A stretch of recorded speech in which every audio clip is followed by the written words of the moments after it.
Thank you all for joining this webinar.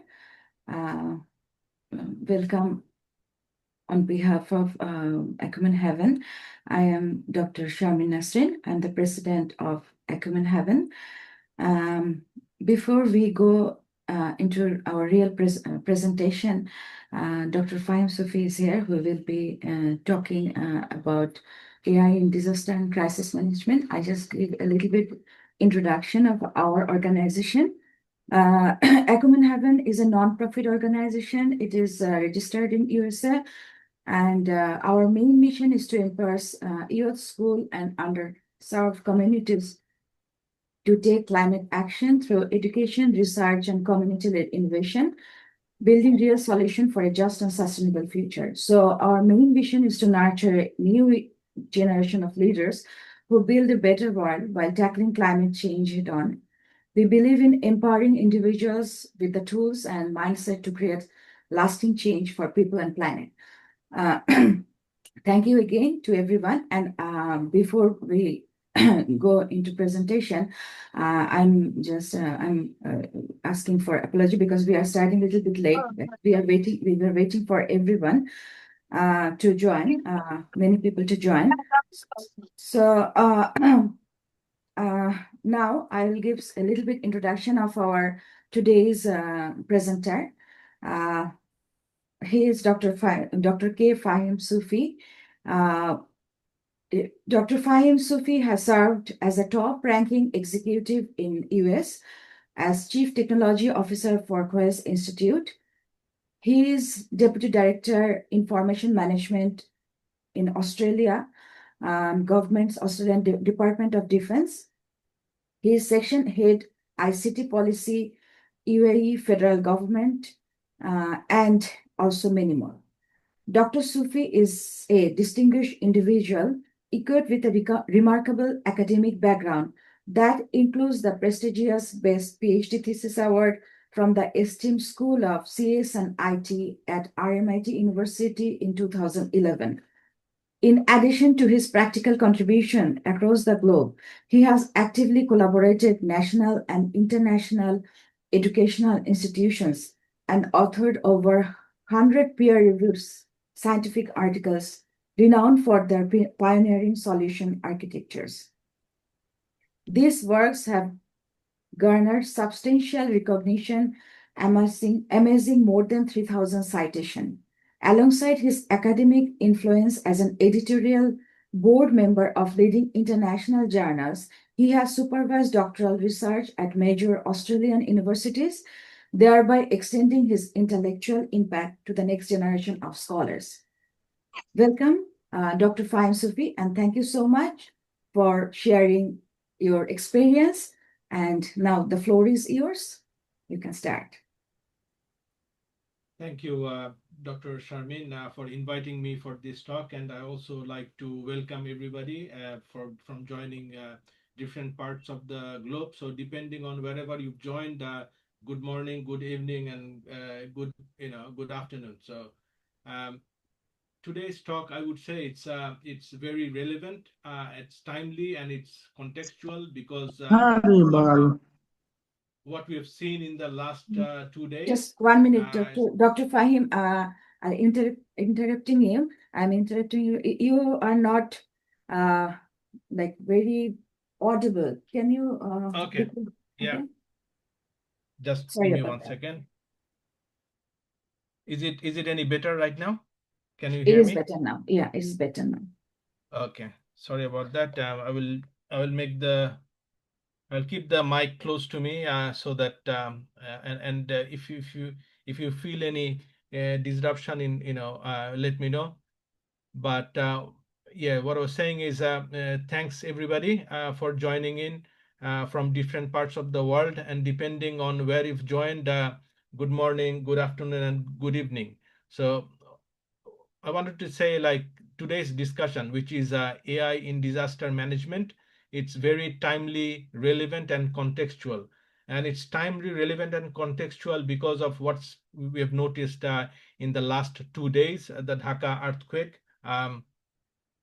Because I've joined from UAE, I wanted to get a contextual understanding of what really happened, and I googled and got some of the news, which is in front of you, as you can see.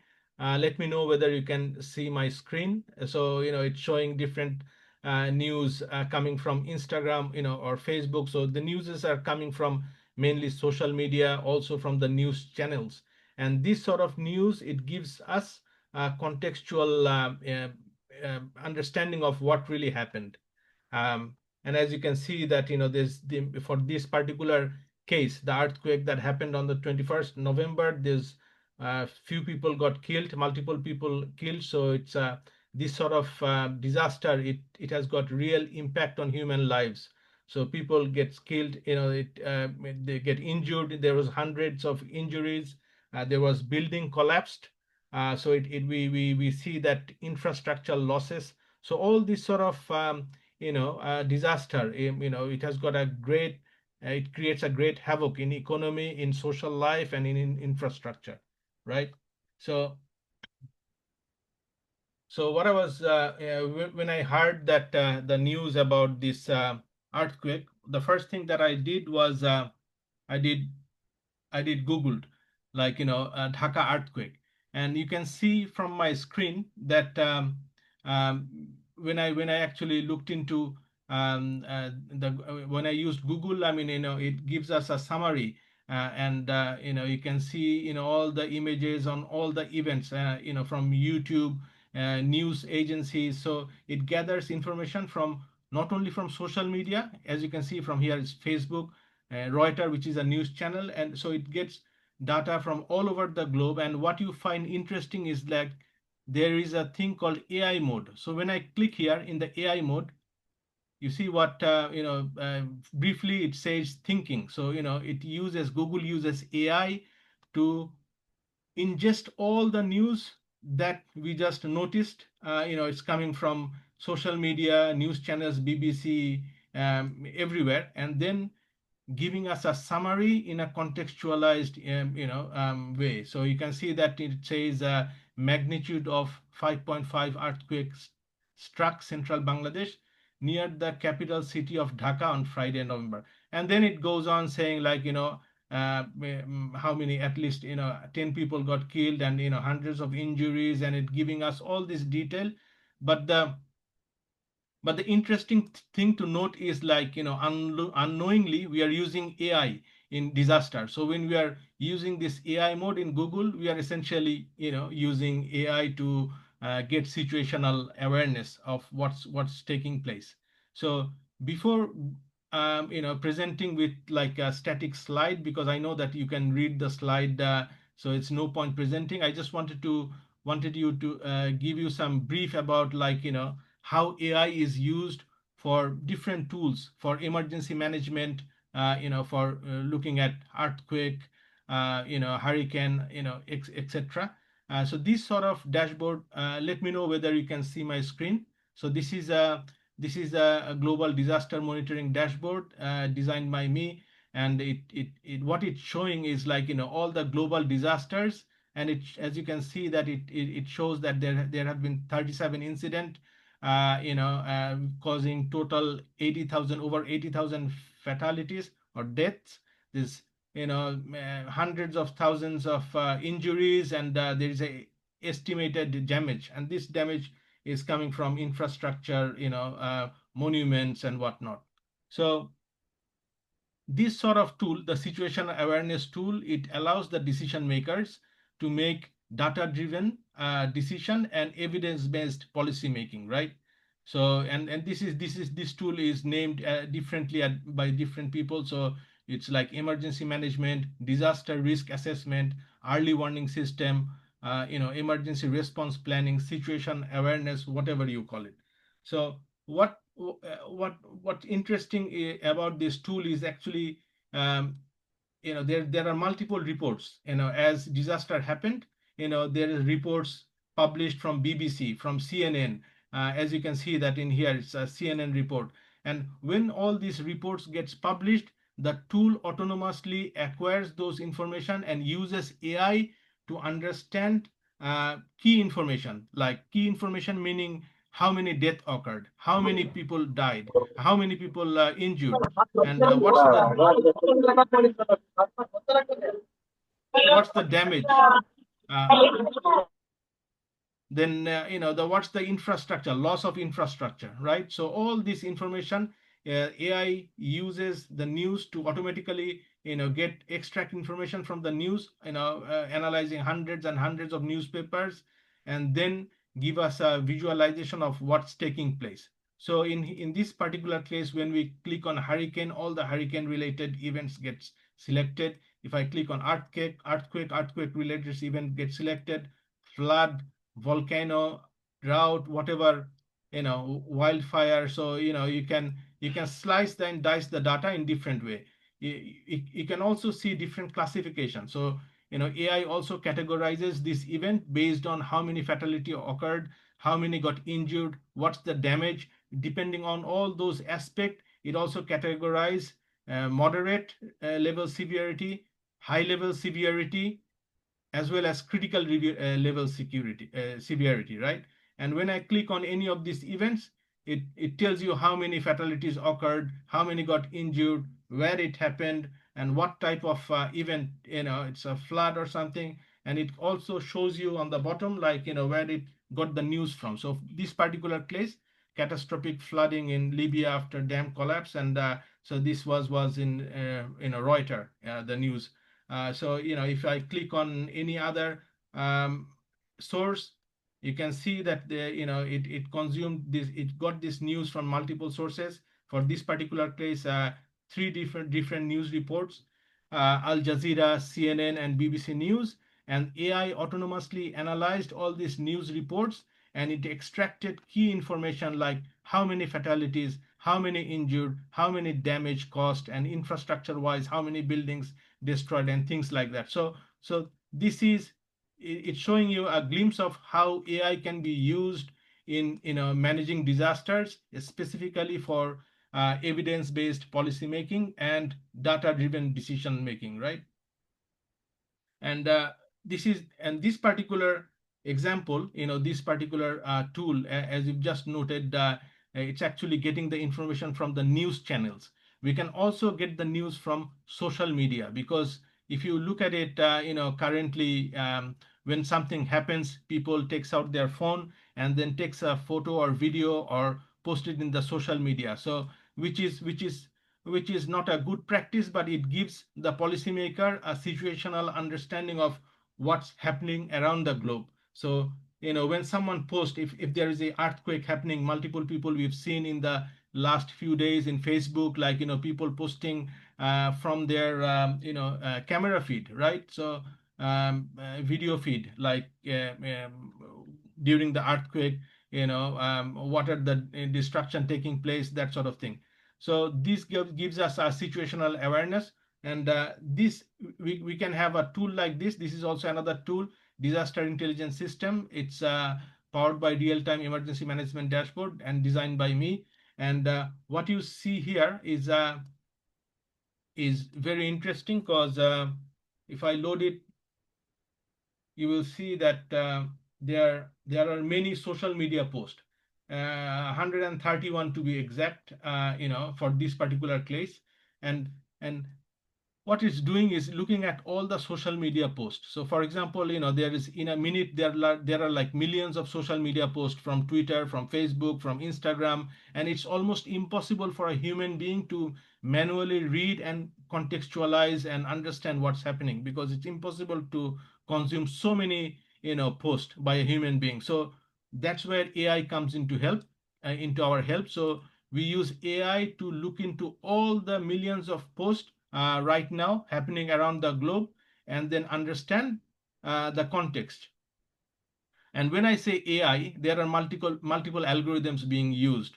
So, for example, an algorithm called sentiment analysis. So, from a post like this, severe flooding in Sydney, water level rising rapidly, evacuations underway, and there is a hashtag evacuate, and it was posted by a person, Priya Sharma, right?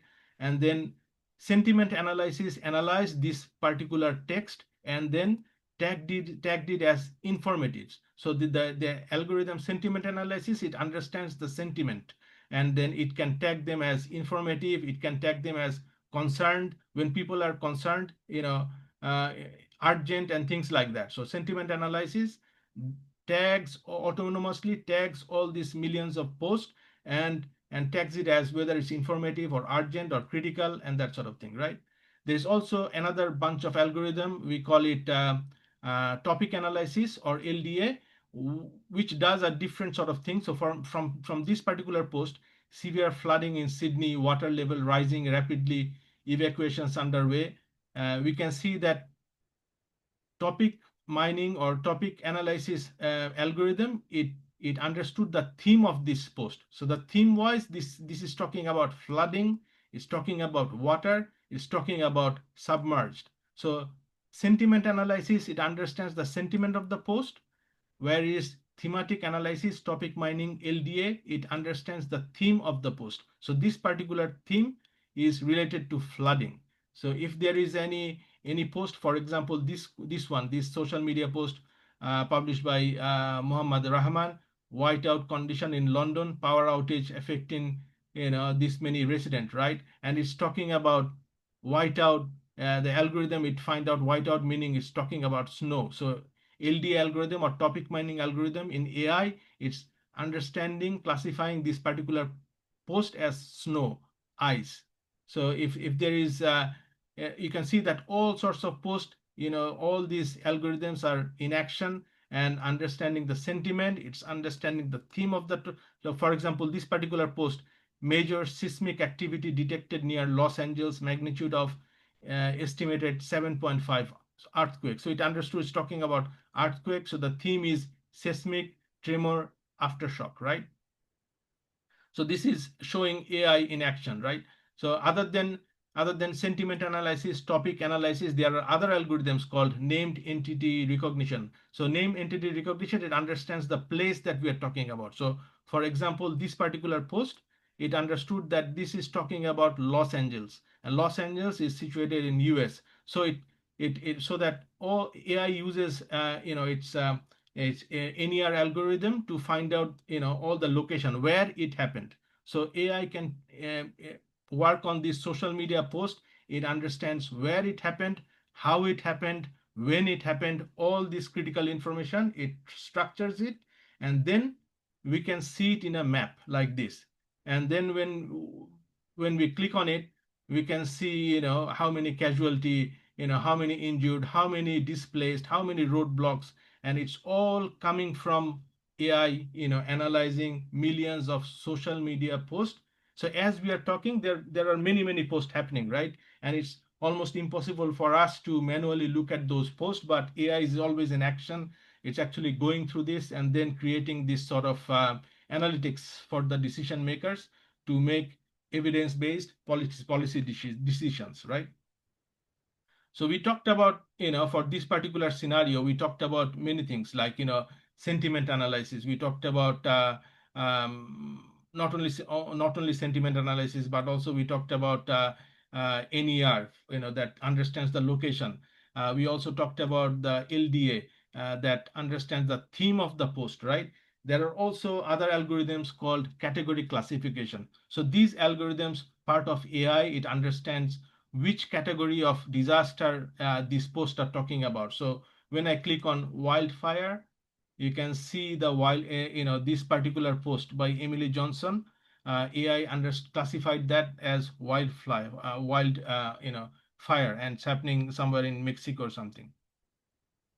So there's another wildfire, somewhere in Lagos, Nigeria, landslide. So as I click on these individual active events, you can see that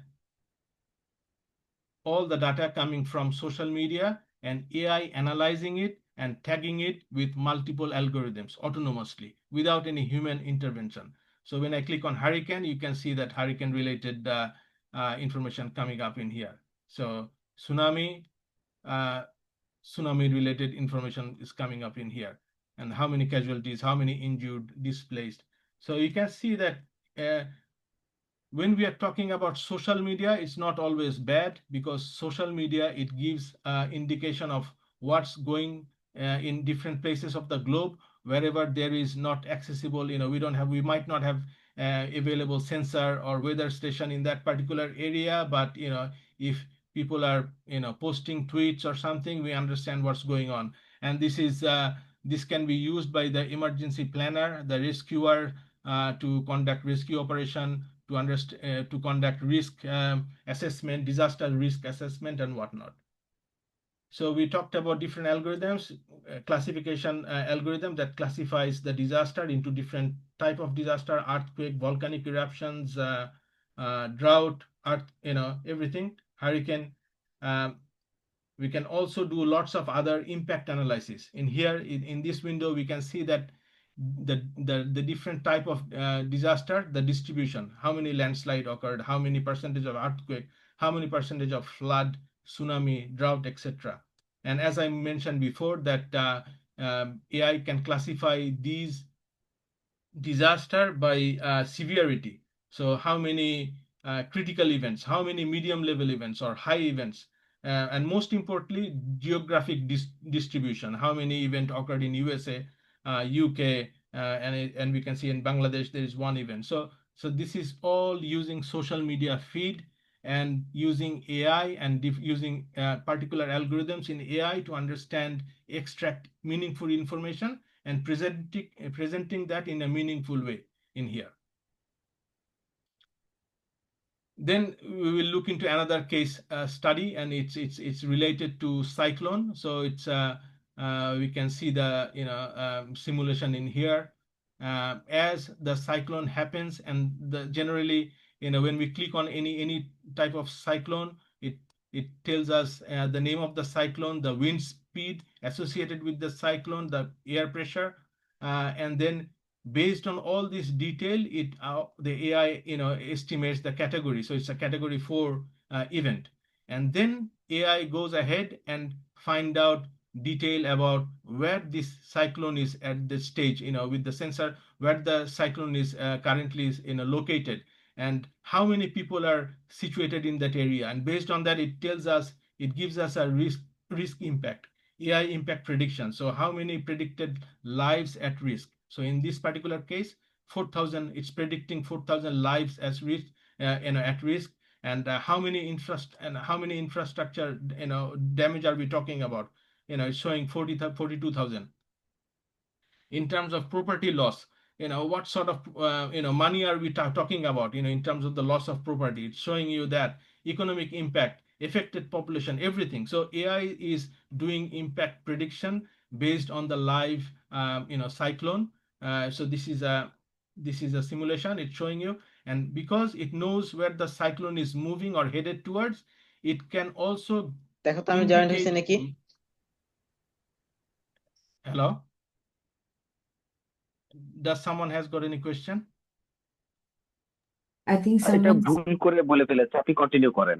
was Okay, okay, no, it's okay. But yeah, if you've got any question, just let me know.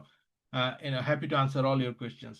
But looking at this, you can see that as that cyclone is moving from one place to another, it's looking at how many people is what is the population of that area, and based on that, it's also giving suggestion or decision maker evidence-based decision on whether an evacuation is mandatory, recommended, advised. So we selected on this Bulbul 20, and it's currently near Chittagong. So it's saying like this many population under risk, so evacuation is mandatory.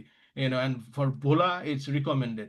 If you select on other cyclone, for this particular case is Komen, it's showing it's category 5 with higher level of wind speed, higher pressure, and the AI also predicting like how many lives at risk, how many infrastructure damage, property loss, economic impact, affected population, etc. Moreover, it also predicting the landslide, because whenever the cyclone happens, there also landfall or landslide happens. And when a landslide happen in a highly populated area, we are talking about risking, we are talking about casualties. People get injured, people die, there's economic impact. And based on all this analytics, AI advises the decision maker whether to conduct evacuation in a particular area. So you can see that as the cyclone moves, it tracks and then it advises, where to conduct the evacuation.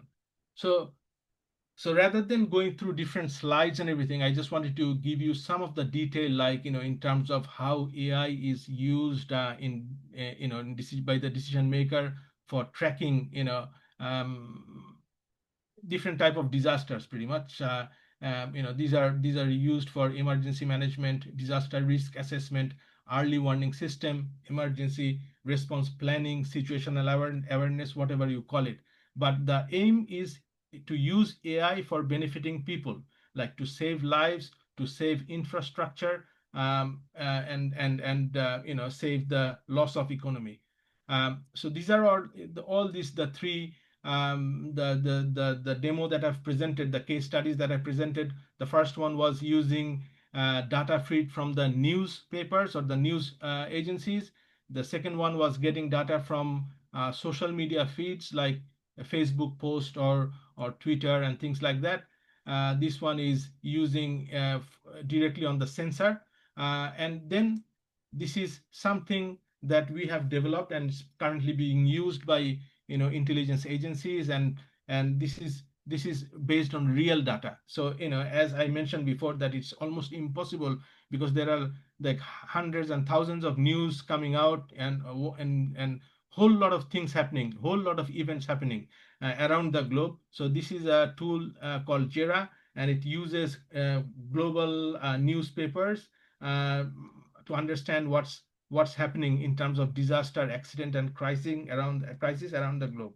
So as you can see here, it's showing you a graph, and you can see that this is one of the peak. It means when I click on it, you will see that a lot of disaster related event happened on that particular day. So because I clicked here, all the news associated with that particular day, it got filtered, and we can see that it's related to tsunami, Japan. So and if you look into all this detail, all this news, we understand what really took place on that particular day. So for example, this particular day, which is 30th July, there was total 457 news globally, and it's all coming from, as you can see, the news source from the Guardian, from Times of India, from news.yahoo, etc. So there's thousands and thousands of news portals. But what it's showing is, like, there was an earthquake of, on that particular day, an earthquake of 8.7 happened in somewhere close to Russia, and that triggered tsunami alert in Japan, Hawaii, and that sort of belt.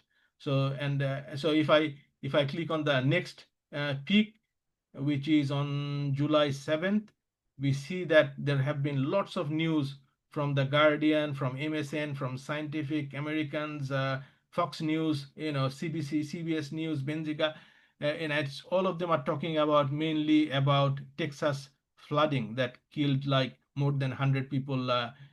So this sort of real-time tools, it allows you to understand what's happening around the globe, and decision maker, they use it to for contextualizing and designing their support, what support or evacuation that needs to do or something. So yeah, so this is the, you click on it, and then you find the detail.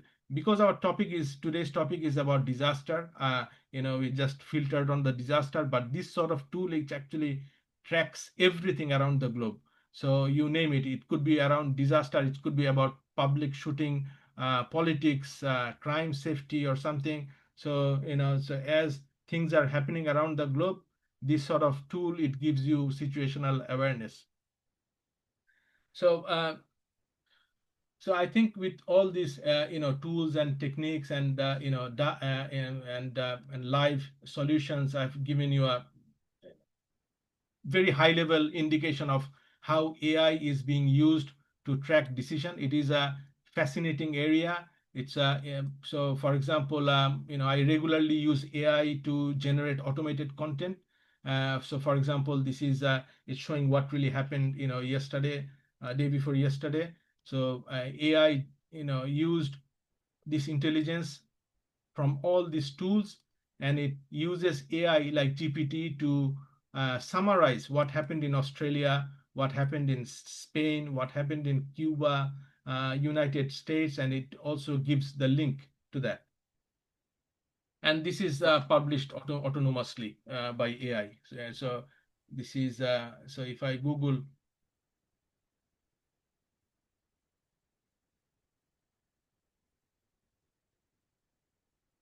if I go, Google, you can see all the details in here. What happened on disaster on 19th. So if I click on here, 19th November, what are the disaster took place in Australia, in Austria, and everything. So it's a pretty interesting area, and that's why last year we ran a special issue, AI in disaster, crisis, and emergency management. And I was the guest editor for that special issue, and we received lots of paper. I think very interesting paper used on landslide, on tsunami, on earthquake, and this is a very interesting area and growing area of research. So I think that gives me, to the concluding end of my presentation. If you've got any questions, I'm happy to answer them. But one last thing I'd like to stress upon is, like, AI is not always shiny and glorified. AI makes mistakes, especially when we are talking about data coming from social media, from news. As we know that social media, people can have fake account, and people might propagate misinformation, disinformation, propaganda. So there is a whole bunch of other area of research that takes into place, that looks into whether that news source is trustworthy, and before using that for situational awareness. So this is a growing area of concern as well. Misinformation, disinformation, propaganda, that sort of thing, and also ethical use of AI. It's a growing area of research. So we have to consider all this aspect, and then try to use AI for the benefit of humanity. And that's pretty much it. That brings me to the end of my presentation. If you've got any other question, let me know, please.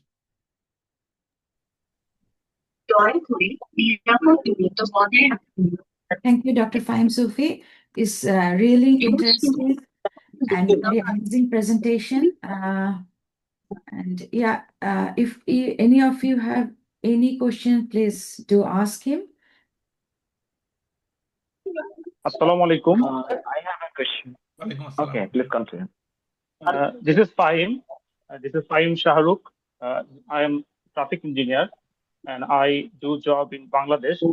I am also connected with like very much similar web applications where we collect the historical data of road crashes, and also we collect the data from the old newspapers, and also like the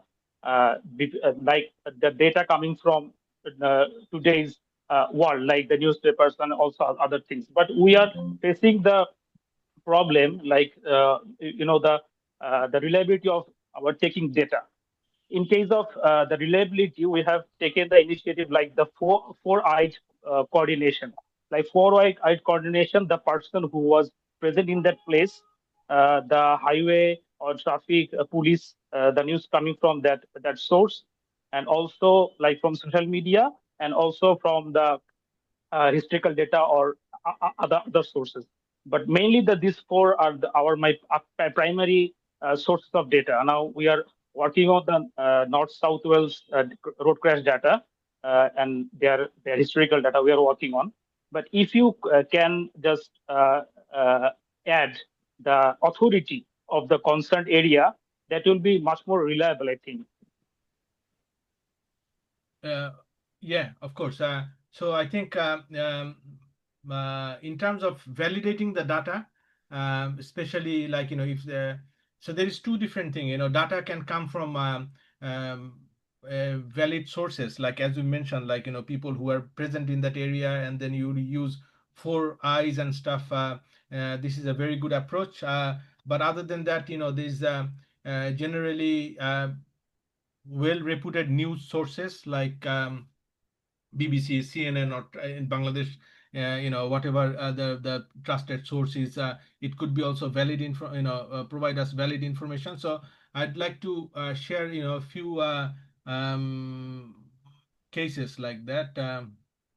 In terms of tornado, recently we had a publication, decision support system analyzing factors of tornado related deaths, and this sort of information, it actually, we got data from newspapers, old newspapers, and you can see that it's starting from 1838 till 2020. And it's contextualized to specifically in Bangladesh, all the Bangladesh related tornado, right? And then there are also like valid sources, like trusted sources for this particular paper. As you can see that knowledge discovery of global landslide using automated machine learning algorithm. I published it a couple of years back, and in IEEE Access, and it's currently is published. And for this particular one, we used the NASA's database, right? So NASA has got a valid database. They collect data from all around the globe using the NASA satellite, and it gives you details such as landslide, and this is unanimously used by different researchers around the globe. NASA's inventory as a trusted source to conduct research, right? There are other sources, like for example, I published this is on Australian tropical cyclone, and the data that I used, it came from Australian, the geographical, the department, and they had a huge database of 28,713 records, with almost 80 cyclone related parameters from 1907 to 2022. Right. So these are all this is the government department, right? So this is the source can be meteorological department, or NASA, or or even social media, or newspaper, trusted news sources and stuff. But what's more important, if it's coming from social media or trusted media, then we need to apply algorithms for classifying misinformation. So recently I published this specifically for that, quantifying truthfulness, and this was published in IEEE, I think, IEEE or mathematics, I forgot. So it's quantifying truth probabilities framework for misinformation detection. This is understanding, it's from when we get the data from social media, we use mathematical algorithm to quantify whether it's a fake news, or it's a news that can be trusted, and then apply to our solution. So if that answers your question. Yes, thank you, Dr. Fahim. And another question I have, that is what you do for the overlapping data, like the same information is coming from the same places, from different sources. In that case, what you do, like overlapping the data? Absolutely. So this is a very interesting topic. So, and that's why we have this product. It's called event rating system. It understands whenever an earthquake happens, there might be multiple reports published by Ittefaq, Inqilab, Kaler Konto, and it's all talking about the same earthquake that happened on the 21st November. So how do we classify and link all this report to the same event, right? That's a valid question. So to do that, we can use AI, and that's where AI can come into place. Like AI, we all know, like GPT, right? So GPT has got a API that can be used to classify all this. So if you feed all this news report and ask the GPT API that are they linked to the same event or multiple event, it can immediately tell you that this is all talking about the same event. And that's why when you actually use Google, for example, the one that I showed before, when I say Dhaka earthquake and I use AI mode, it actually understood that all these 7 sites, the aftershock shakes Bangladesh earthquake, a 5.5 magnitude earthquake so all these show all. So if I show all, you can see that all these 7 sites,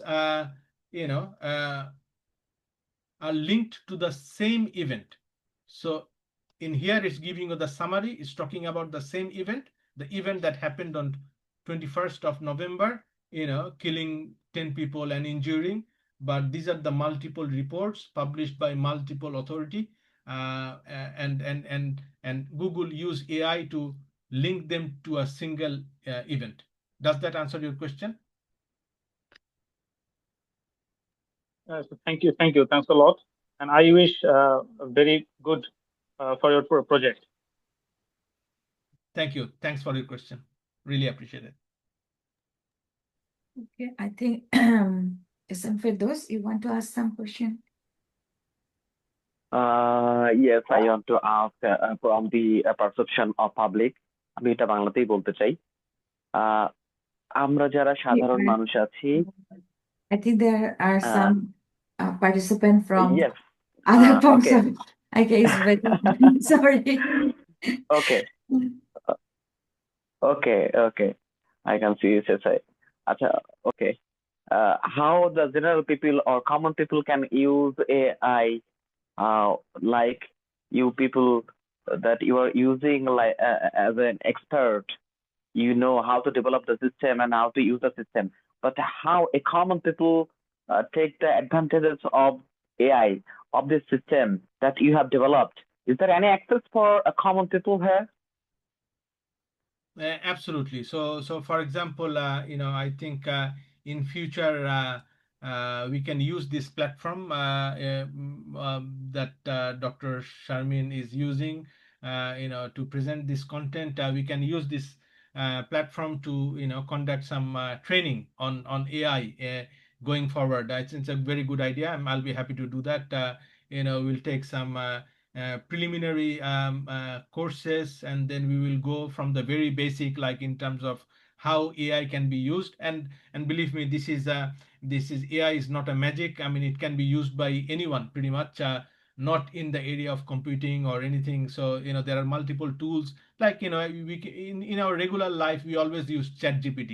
So there are thousands of tools that people can use to develop solution like this. You don't have to be a programmer, or you don't have to have software background to develop tools or AI. So AI is now accessible to the general public, and we can organize some training, starting from how it can be done. We can train the people on AI and stuff. That'll be it's a good suggestion. We can do that. Yeah. That's great. Thank you. Thank you so much. It's definitely we are honored and privileged that Dr. Fahim Sufi has agreed to deliver a training course, and even I would love to learn. Whenever I look at AI, I feel really amazed, and I feel really surprised how AI is taking over our life. And definitely we have to, as a common people, I'm also someone from common people, I have to learn the language of AI. So I have to learn the basics of AI. So yeah, definitely next generation, next future world is the world of AI. We have to learn. And I would love to organize, and anyone who is interested can join, as Dr. Fahim Sufi is expert in this area. He can deliver a very good training course. So anyone from the audience or the participant want to ask any question?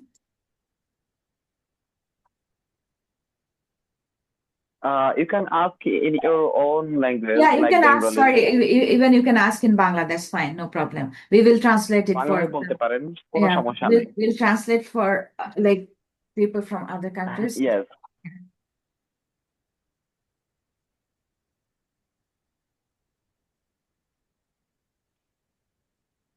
Okay. Yeah. I would like to request everyone for knocking our Facebook page. Please visit our website and join our public group. I'm announcing this a bit while someone is preparing himself for questioning. And I would like to request everyone, please visit the chat box and find out our groups. You can check it out. What we do regularly. We do this kind of programs regularly, and please keep update.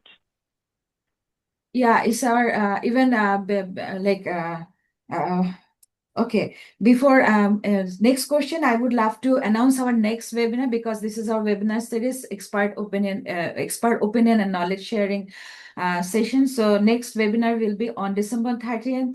That is a bit different, but very interesting as well. That is about indigenous learning from indigenous culture. Especially we will be focusing on Australian Aboriginal, how they are helping climate change, and we have a lot to learn from them. So the webinar will be on that topic. We will announce it. We will promote it very soon after this webinar. So I thought this is a good platform, good opportunity for me to announce our next session, next webinar. Okay, so okay, so I have a question to Dr. Fahim. So the one you showed, I think even Firdaus was asking the same thing. This platform that you have already developed, this is really amazing. So we can see everything all over the world. So is it publicly available, or is this for your it has some restriction? The one you already developed. The one so these the one that I developed, this, for example, the Jira that shows tracks all the event, it's currently used by intelligence agencies. So Okay. yeah, so used by intelligence agencies, and it actually requires a login to get into that platform and find out what's happening, because it's not only about, as you can see, that disaster is just a small portion. Like in here you can see that's 8,000 or something disaster, but there is politics, industry, business, and so it tracks pretty much all the event. Even like if someone wants to know how many terrorism related event got, how many people got killed, those sort of events Yeah. are it's actually showcased, and it's showing you in the last 24 hours, right? So the intelligence agencies use this tool to understand what's going on around the globe, and it is actually unfortunately not available publicly, but I do have some publicly available portals which I will share later on maybe. Okay, that's great. That's good. Okay, another question I have that we is this is AI and we are using ChatGPT every day. So we hear a lot that because our main theme or focus is climate change. Yeah. So is there any issue with like climate effect with the AI use? Is there any, negative impact? Definitely, this is, AI, modern day AI, it needs huge computational resource. We are talking about, massive loads of data centers, and all these data centers, whether we like it or not, it pollutes the environment. So, this generates heat, and, Yeah. so it's not nice and good. But the good thing is now people are taking environment seriously, and coming up with green initiatives. So with all these massive projects like the data center projects and everything, they keep in mind that the energy usage and everything, and then they want to substantiate that energy usage with green power, like solar energy. So they, for example, if the data center is consuming, it's like a 20 watt, they will also have another infrastructure, solar infrastructure or wind infrastructure that produces the same amount using the green sources, so that it subsidizes the effect, the environmental impact and everything. So it's good to be concerned, and we need to make sure that we do all the ethical, and we impact the environment in the most minimal way. So this is something that we have to hand over to our kids, our new generation. So we don't Yeah. want to be blamed by our next generation that we didn't look after the environment and only polluted. Very good question. That's true. Thank you so much. Yeah, so we have to be very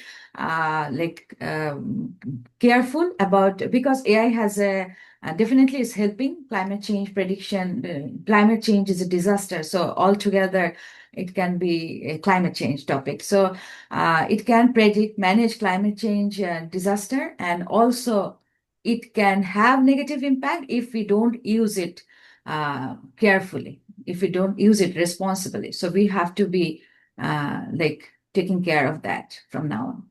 So yeah. So another question I had that about the earthquake, because in Bangladesh, is everyone is very scared now. Like everyone is very concerned because every day some earthquake is happening. So can AI be used for prediction? Is it possible to predict earthquake? It, it is possible. It is possible, and I don't know whether it's valid or not, but I've heard that in Japan they get at least 30 seconds way before it happened. They get an alert, like all this the tool that they have developed, that early warning system. It alerts the people at least 30 seconds or 1 minute before the event occurs. And then this is one thing. This is from the sensors planted into the deep earth and everything. So but also, and if there is any pattern in terms of the disaster, then it can also be tracked. So for example, we looked into the disaster. So we'll just give it a second to load the data. But sometimes, not so much for this disaster, but for some cases there could be a pattern. So if we know this pattern of a particular disaster, then it can be predicted. As you can see that in here it's actually prediction window. When I going right, it say December 3, it's forecasted to have two events. In December 1st, there's forecasted to have six events. So if it finds AI finds a pattern, a significant pattern, then it can work on that and it can predict with certain level of confidence. So you can see the top and the lower boundary is the confidence level, and it can be done for environment. If I select on the environment and climate, for some I've noted, for some cases like crime and safety, there is some clear pattern. So for as you can see that there's some sort of pattern in here, right? So AI is very good at picking up this pattern, the seasonal trend, and then it can predict what's going to happen in the near future. And when we say near future, and we can say that it's going up to December 3rd of December, yeah, and it's forecasting that there'll be like 15 different event in terms of environment and climate change and stuff. Okay, so Yeah. with that prediction or forecasting, like government can take at least some people. I know the prediction cannot be 100% accurate, but at least they can take people from to other places. At least we can save some lives. So yeah, Absolutely. definitely it's a good thing. Yeah, Firdaus, you have a question? Yes, I always like to represent common people. And I have another question. Is there any website or app that general people can use with their simple Gmail login? Is there any recommendation from your end? We know about Google Earthquake Alert and MyShake. Except those two, is there any recommendation for other people from your end as your expertise? um So you mean the global services, right? I think research-wise, I'm not really sure. Like whether there is a company that actually gives out those indication what's going to happen or that sort of thing. But research data-wise, NASA has got a big repository in terms of global event, cyclone and landslide and everything. And based on that, they have some sort of prediction. So if you go to NASA's website, you will find out those details.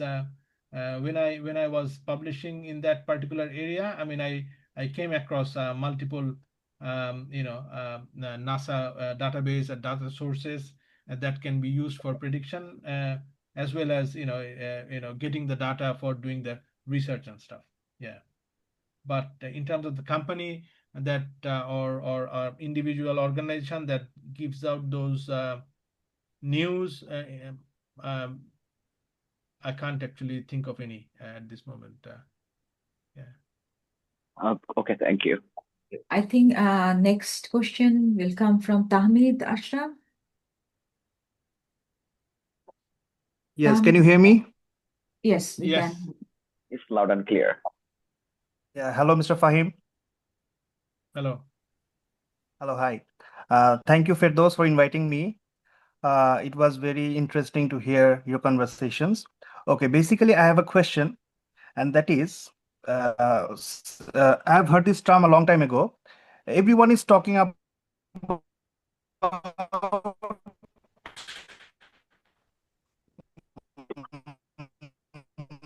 Sorry, you are breaking. HARP, Maybe some High network issue. Frequency Active Oral Research Program. There is a conspiracy theory that is going on. Can you hear me? Can you repeat the question, Tamedi? I think you broke Oh, the communication broke a little bit. all So right, I think you Okay, repeat it. okay. Let me repeat. Okay, fine. So basically, there is a conspiracy theory that is bringing up like since after the earthquakes that there is a technology called HARP, High Frequency Oral Program, Research Program. So I just want to know from a common man perspective, your opinion. And since the earthquake, like from Friday, everybody said a common one thing that they heard a weird kind of sound. I don't know how much it's verified or not, but everyone, most of the people claim that they heard a weird sound. So it's a conspiracy theory, I know, but how much can we like get information about this? What's your perspective? See, it is different about my background. I actually, even though the presentation was AI and disaster, but on a day-to-day job, I work for defense, right? In the last 20 years, I worked for Australian defense and different defense agencies. And defense agencies, they have different program that ordinary people might think that it's it's not 100%, and it is not published. There is a reason for it. They don't want the people to know about it, but certainly I could say that it is possible that there is a technology advancement in terms of causing miniature. I'm not really sure whether 5.7 is possible with the current technology, but people have reported that with a lower grade earthquake can be done with this sort of technology and stuff. But so who knows? I mean, whether it's conspiracy or not, but there is always a possibility. It could be, and this is interesting to know. I didn't know that people heard this weird noise before the earthquake. I mean, it's a very good. For me, I think it's a very good area to do the investigation, further investigation on. But I cannot boldly say that it is only a conspiracy, or but I think it might be possible. Who knows? Yeah. Thank you so much. Thank you so much. Muhammad Mirazur Rahman, next question. Thank you. Am I audible? Yes. Yes. Oh, thank you so much, Dr. Fahim. You have given us so much information in this particular topic. I just want to stay focused in disaster. I'm not going for climate change. I'm not going for politics or any other things.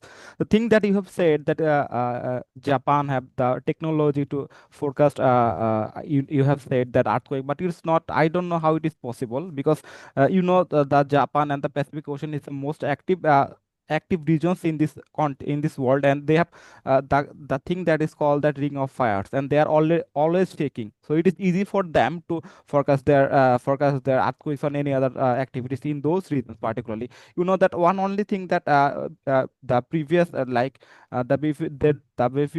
tomorrow or previous day that was an earthquake was in Dhaka. No one knows that there will be earthquake and there will be like these kinds of earthquakes, and no one have forecasted that, and no one have told us that there will be earthquake. So how is it possible to forecast an earthquake? I don't know if you knows any update information like stable regions like Bangladesh or any other region. There is no like tectonic plate movement or like any other fault in the ground. So can you please tell me how it can be possible for like forecasting earthquake on those particular regions? Absolutely, absolutely. So as you mentioned that Japan historically faces a lot of earthquake and stuff, and it's continuously facing these sort of disasters as we know. But because of that, they have actually dedicated a significant level of funding and research going into those areas, right?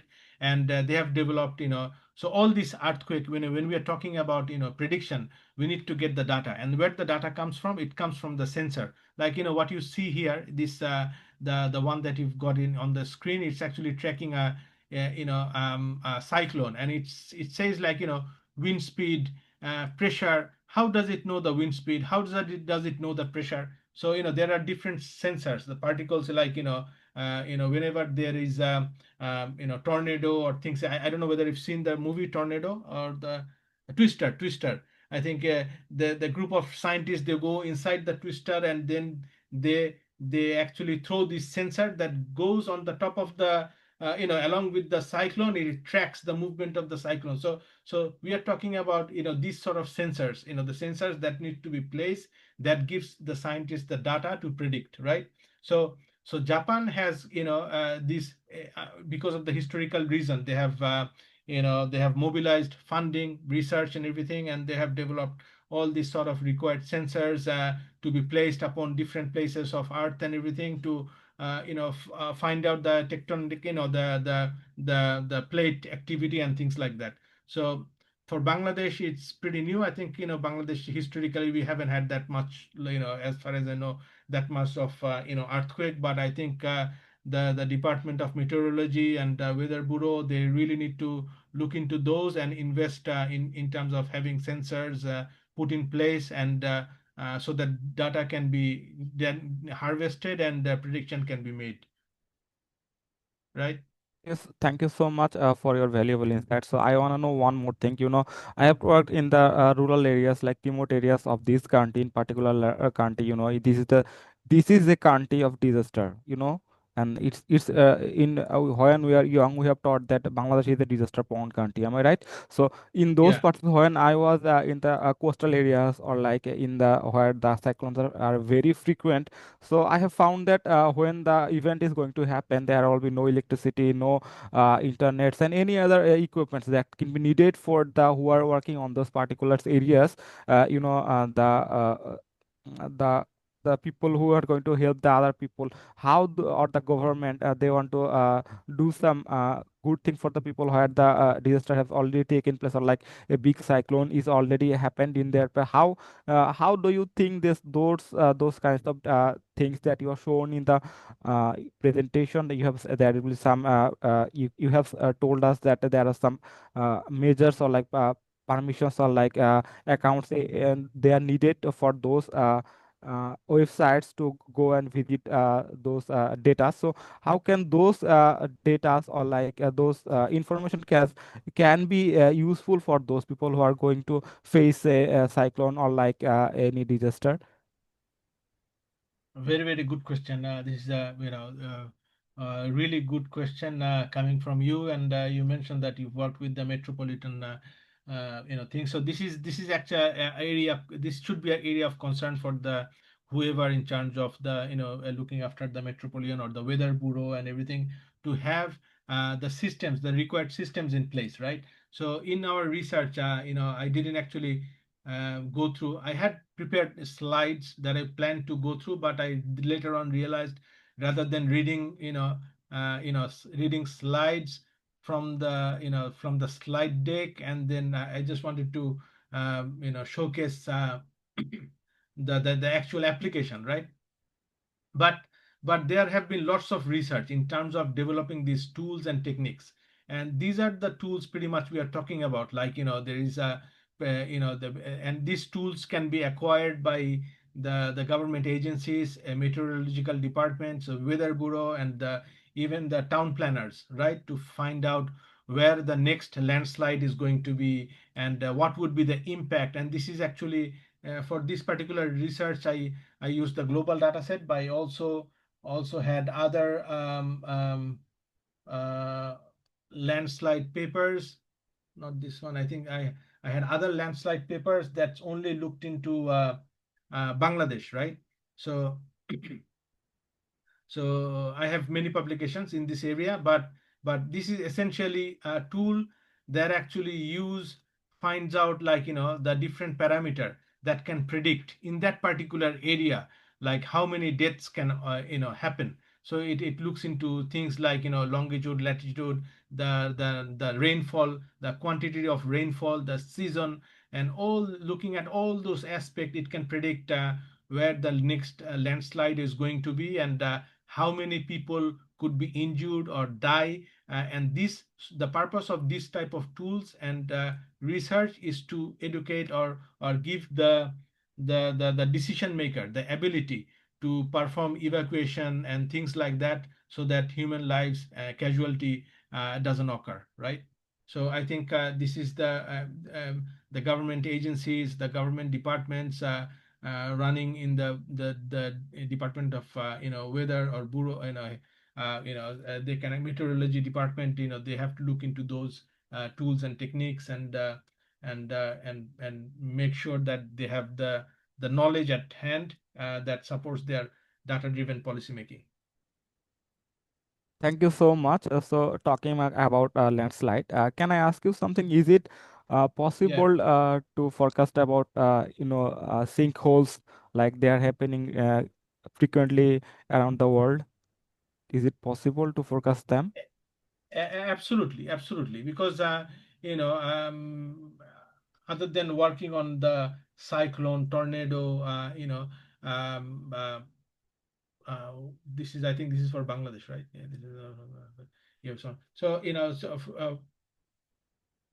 everything has got data. Like if we so like for sinkhole, I think if you go get a good data repository from sources, valid sources like NASA or some other places, then using the AI algorithm, there are readily available AI algorithms that we can plug into it, the data, and it can track, it can identify patterns, like where the sinkhole is happening, and is there any seasonality, like it happens on a particular time of the year, in a particular geographic location, in a particular coordinate. So all these things can be immediately pinpointed.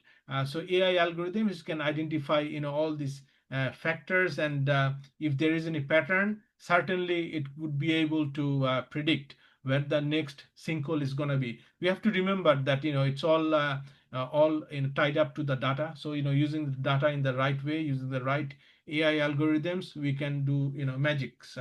We can do all sorts of prediction, provided that there is a pattern.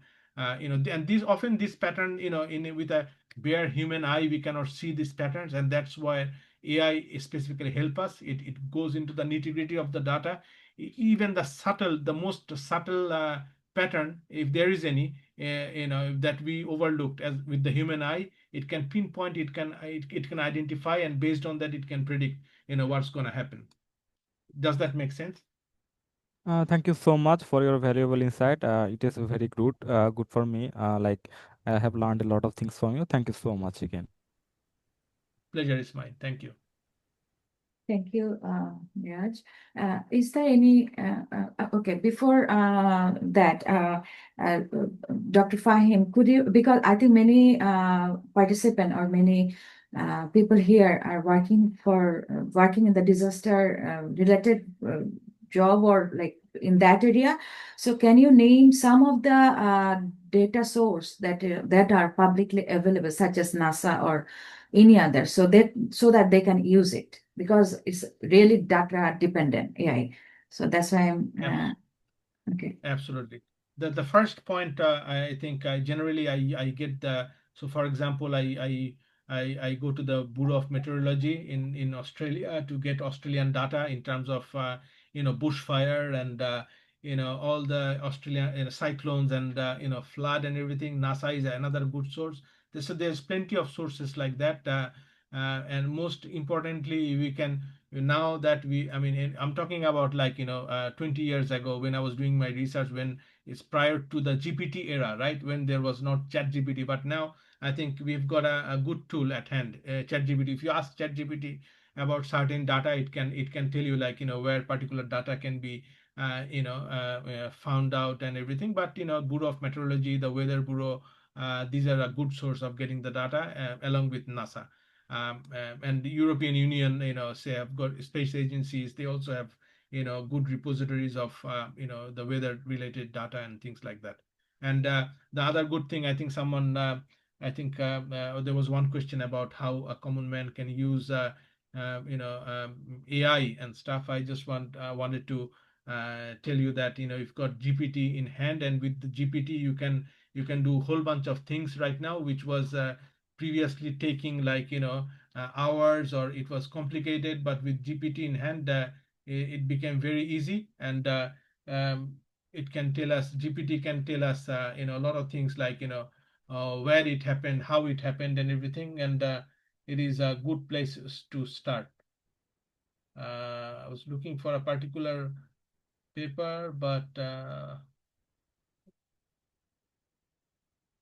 GPT geoscience. I think this is a framework for integrating GPT into geoscience, research. I think this one I published very recently.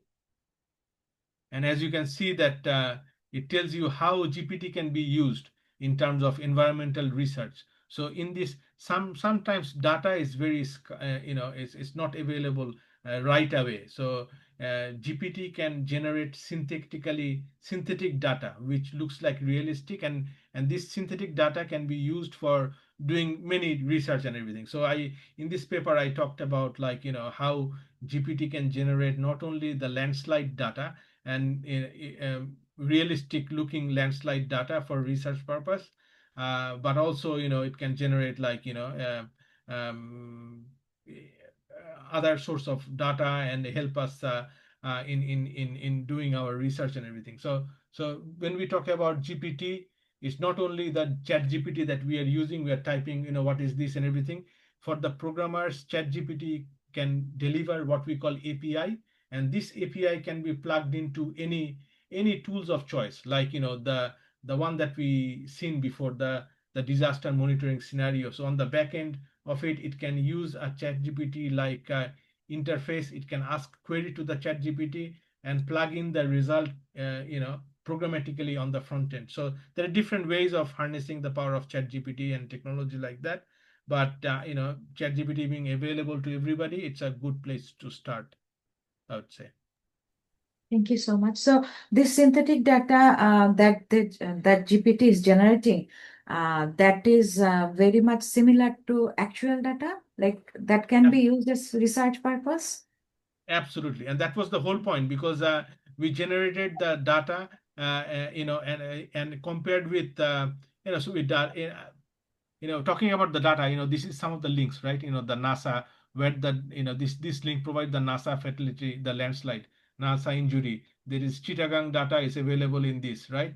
And then we compared the GPT generated data, and it's almost provide the same sort of distribution. So it is as realistic as we can imagine. So, and that was the main purpose of this paper. So how GPT can synthetic, the point is not only generating synthetic data, but to augment the data. So what we have done, like the disaster analyst, like when I do research activity in terms of Chittagong facility, for a particular duration, I would find like there is no data available.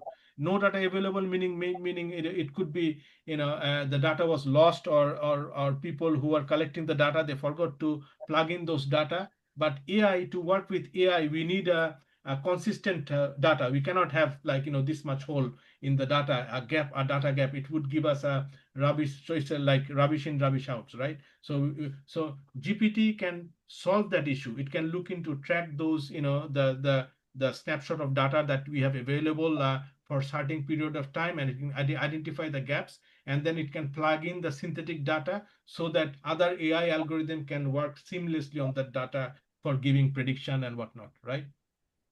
So yeah, so nowadays GPT is available, and with GPT we can do whole bunch of new area of research, that was not possible before.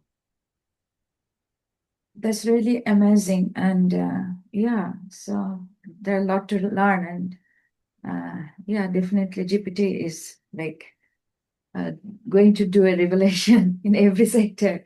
Yeah. AI. Yeah. Okay. Absolutely. I find it very quite amazing as well. Like, even with identifying, we've seen the tools right before, like, from the newspapers, it's summarizing what's happening around the globe.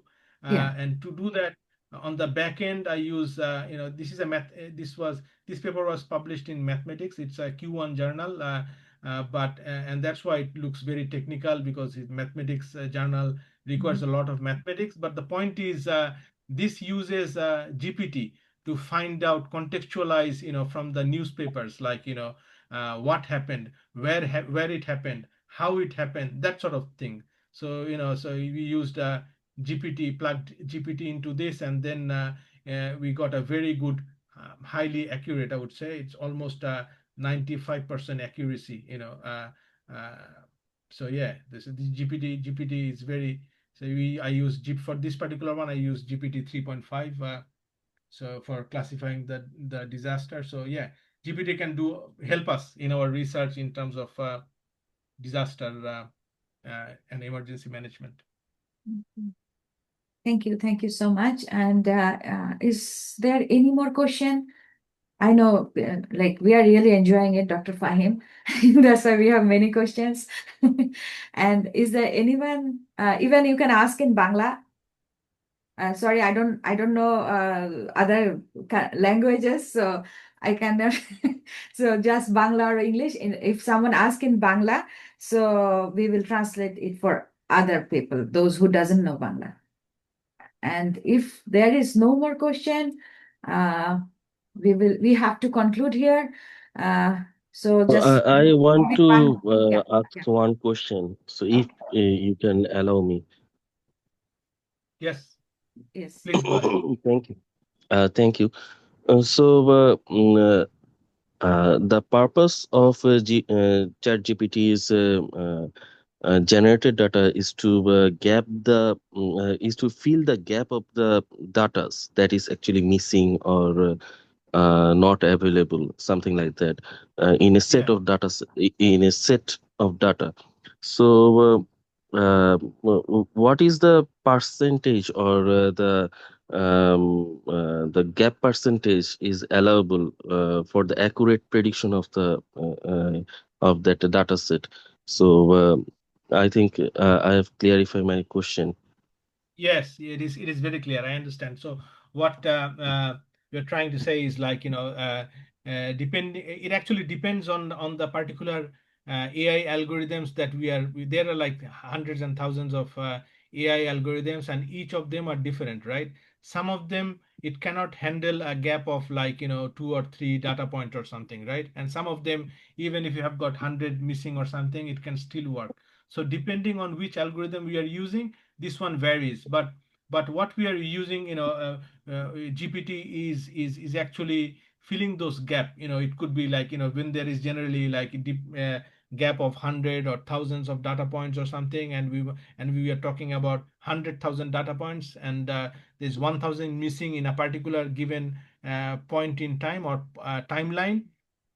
Then we can plug in GPT, and this process is called this generating synthetic data using GPT. The process is called data augmentation. So we augment the original data with the synthetic data for the purpose of making the AI work for us, right?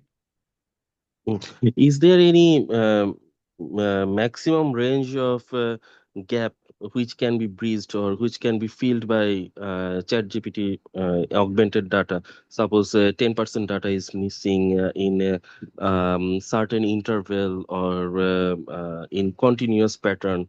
10% data is missing. Suppose 10. I'm working with hundred years data, but in a certain portion, the 10-year data is missing in middle of that data set. So is like that or something like that. I'm working with 100 years data, the 2 years data from 88 to 80, 88 or 87th years data is missing, and in 10 years interval there are some missing of 10%, 10 consecutive 10 years data. So is there any limitation of that predictability or something which can be achievable, and which is you have already told me that if you input the garbage data, then the outcome will be the garbage. So is there any limit of that uh, gap? No. Yeah, absolutely. It's a very good question. Yes. So the question is whether ChatGPT can generate 10% or 5% or what percentage is. The answer is it can generate 100% of the data. So, for example, even if you don't have any data and you want to conduct a research, have a dashboard ready or something, ChatGPT can generate 100% of the data. That mimics the original set of data, because ChatGPT has got the contextual understanding, right? So, for example, ChatGPT already knows, like, what the frequency of earthquake, the earthquake happens, which location it happens, and everything. So if you ask ChatGPT, like, generate some data for Bangladesh earthquake or something, it knows that it is going to be different to generating data to Japan in earthquake related, because Japan is more frequent and Bangladesh is not that frequent. And in general, it knows where the event occurred, because ChatGPT is trained on all the internet and stuff, right? At a given point in time, like, it's trained up until like 6 months ago or something like that. So it has got this contextual understanding of what is expected out of the data. So this particular project, I mean, this for this particular paper, I actually started off generating the 100% set. So, rather than using it as a data augmentation, I use it, to generate the 100% of the full set of data.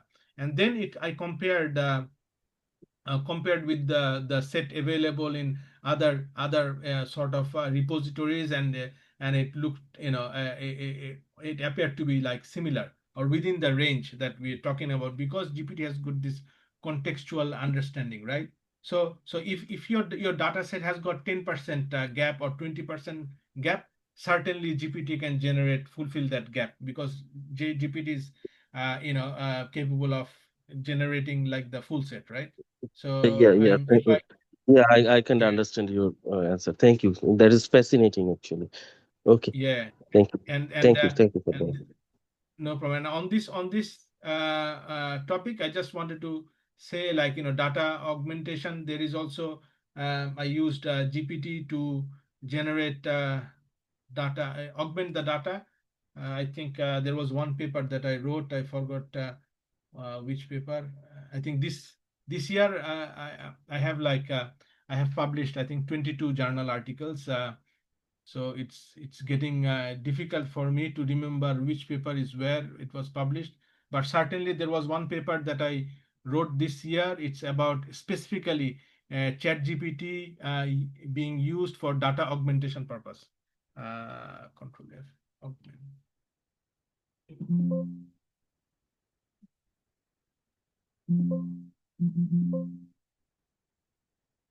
GPT.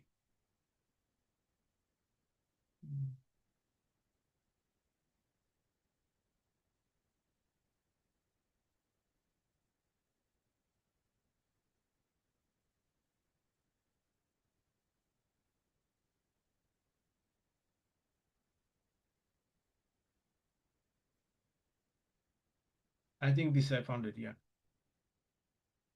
Yeah, this is a paper that I wrote last year. Actually, last year I wrote it, and because it's a very attractive topic. I already got 26 citation within 1 year on this paper, but this paper actually,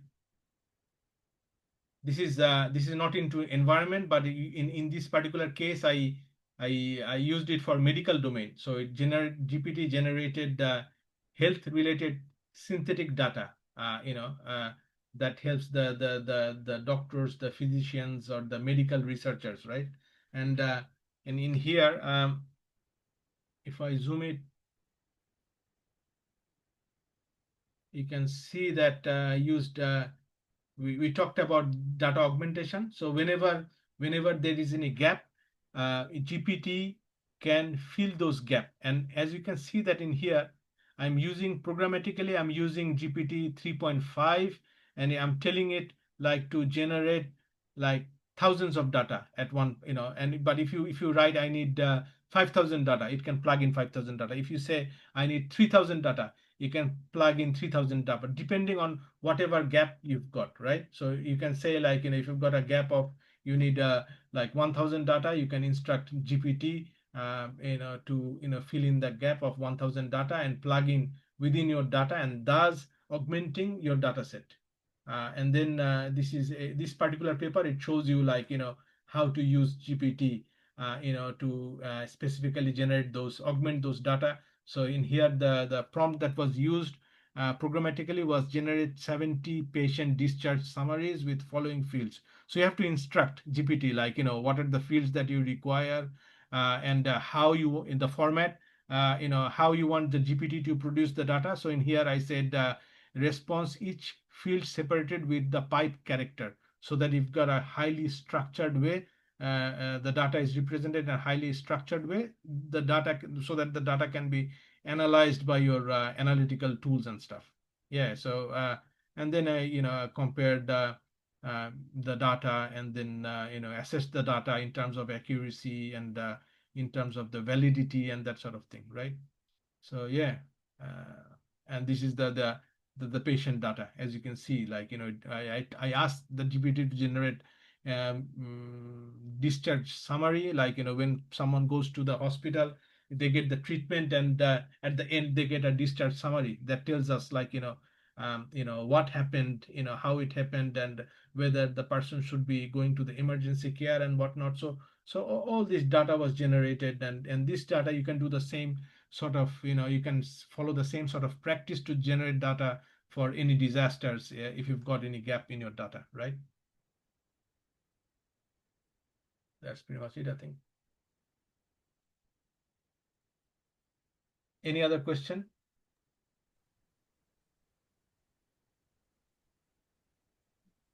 So if you have any other question, you can ask now, or we will, because it's about 10, so we'll conclude. So I have one more thing to ask you. So for synthetic data generation, we have to, that's why that prompt engineering came. That's why we have to tell accurately to GPT that, is that so? Okay. Absolutely. Okay.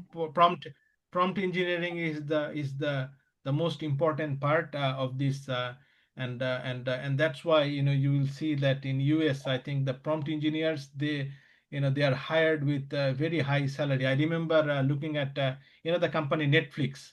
It posted a job opportunity to a prompt engineer. The salary was 500, half a million per year. So it's more than the doctors, or more than the software engineer.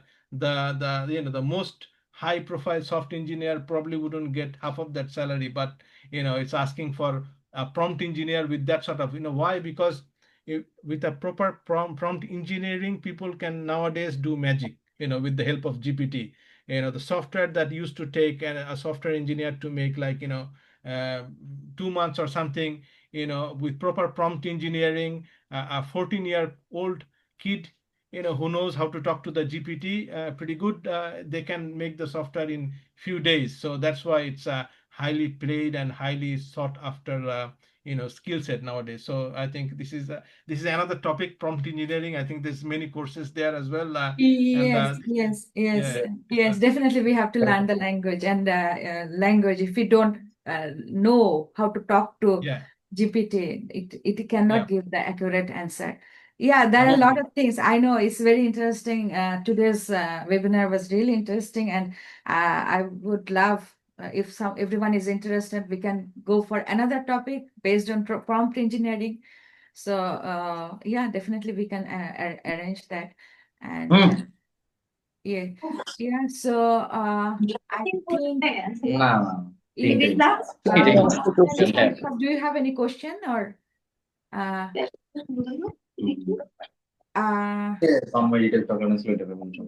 Ma'am, you have any question? before approaching to other question or other part, we can take a screenshot if everyone Uh, agree to can you open please, their Dr. camera. Fahim, can you please like switch off your screen sharing option, and then we can ask everyone to switch on their Yeah. camera. Yeah. Okay. Actually,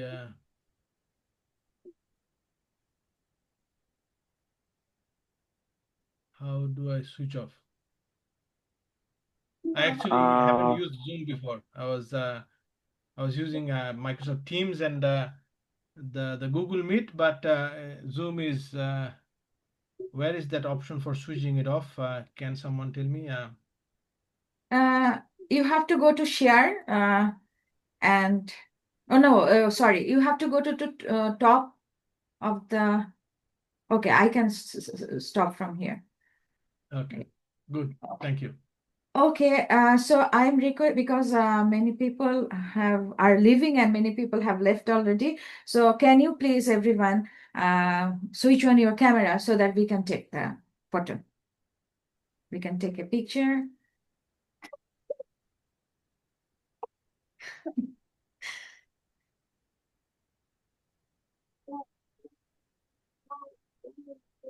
Firdaus, I'm not at all expert in this. You have to take the picture. Okay. I can take help from Prishti. Prishti, are you ready? You are on Prishti.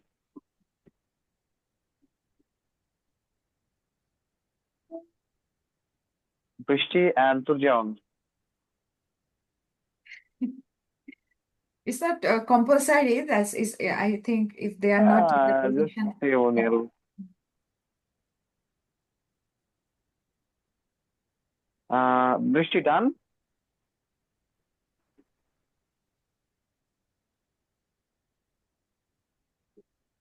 So the I photo. think. Thank you. The photo. Okay. Okay. Is it done? Yes, I think done. Thank you, ma'am. Thank you, everyone. Thank you, everyone. It was my pleasure, talking to you about this this wonderful topic. Thanks for inviting. Thank you so much, Dr. Fahim, for taking out your valuable time for us and share your experience, your research with us. You have done a very amazing job, amazing research in this area and other domain using GPT and AI. And we would love, because you already offered that you will be happy to conduct a training session with us. So we would be organizing that definitely in short, and we will talk about that. And anyone who is interested can join in that training.